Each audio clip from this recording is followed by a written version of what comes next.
Hey friends, thank you so much for joining me today. Reading The Power of Now by Eckhart Tolle. Let's go.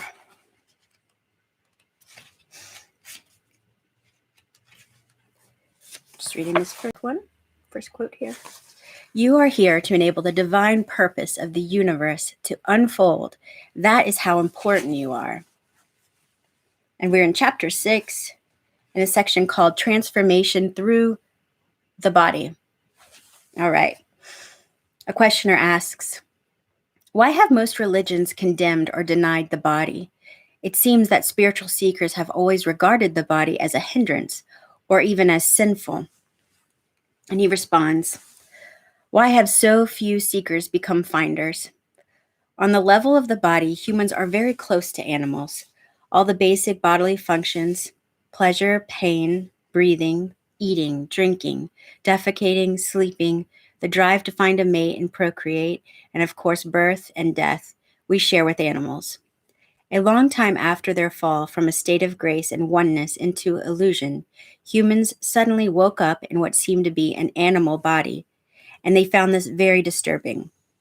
Don't fool yourself, you are no more than an animal. This seemed to be the truth that was staring them in the face, but it was too disturbing a truth to tolerate. Adam and Eve saw that they were naked, and they became afraid. Unconscious denial of their animal nature set in very quickly. The threat that they might be taken over by a powerful instinctual drives and revert back to complete unconsciousness was indeed a very real one.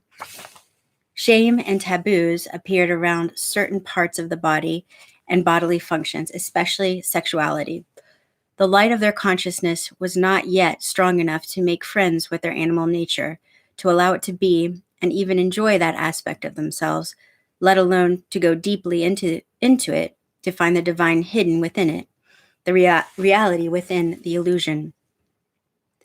So they did what they had to do. They began to disassociate from their body. They now saw themselves as having a body rather than just being it. When religions arose, this disassociation became even more pronounced as the "you are not your body" belief. Countless people in the East and West throughout the ages have tried to find God, salvation, or enlightenment through denial of the body. This took the form of denial of sense of pleasure and of sexuality in particular, fasting, and other ascetic practices. They even inflicted pain on the body in an attempt to weaken or punish it because they regarded it as sinful. In Christianity, this used to be called mortification of the flesh. Others tried to escape from the body by entering trance states or seeking out-of-body experiences. Many still do. Even the Buddha is said to have practiced body denial through fasting and extreme forms of asceticism for 6 years, but he did not attain enlightenment until after he had given up this practice.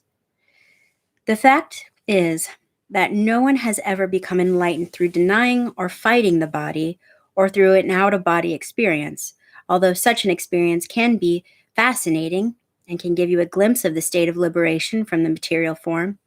In the end, you will always have to return to the body where the essential work of transformation takes place. Transformation is through the body, not away from it. This is why no true master has ever advocated fighting or leaving the body, although their mind-based followers often have. Of the ancient teachings concerning the body, only certain fragments survive, such as Jesus' statement that your whole body will be filled with light, or they survive as myths, such as the belief that Jesus never relinquished his body but remained one with it and ascended into heaven with it. Almost no one to this day has understood those fragments or the hidden meaning of certain myths, and the "you are not your body" belief has prevailed universally, leading to body denial and attempts to escape from the body. Countless seekers have thus been prevented from attaining spiritual realization for themselves and becoming finders. Then the questioner asks him again, is it possible to recover the lost teachings on the significance of the body or to reconstruct them from the existing fragments? There is no need for that, he responds. All spiritual teachings originate from the same source.